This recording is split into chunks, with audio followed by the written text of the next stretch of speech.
Douglas Lilburn, often hailed as the father of New Zealand composition, delivered a controversial speech titled A Search for Tradition in 1946.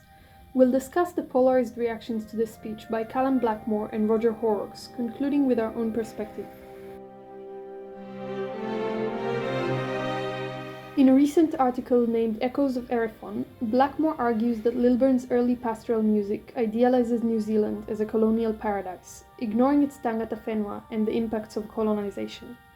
Lilburn claims that New Zealand has no folk song, despite the established presence of Maori traditions and the musical influences, mainly Scottish, on Lilburn's own childhood. Meanwhile, Peter Walls criticizes Lilburn for overemphasizing natural landscapes in shaping New Zealanders' identity.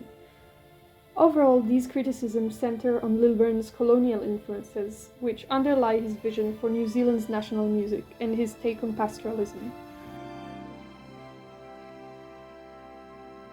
Unlike Blackmore, who views Lilburn's perspective negatively, Roger Horrocks acknowledges historical context and argues that Lilburn's ideas, though dated, were benign and can be modernized.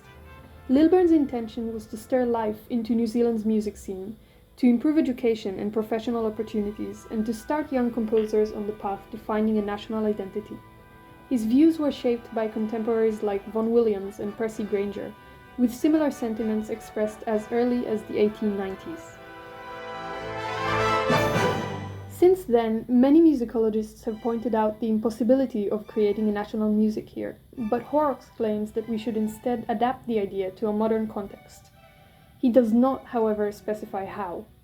We should also note that Lilburn's views evolved by the 1960s, and considering that his earlier perspective wasn't unique, it's unfair for him to bear all the criticism. Neither view seems flawless or comprehensive. First, Blackmore largely neglects Lilburn's historical context. At the time, tension between settlers' reliance on familiar cultural practices and their new identity resulted in music remaining tied to European traditions despite local themes.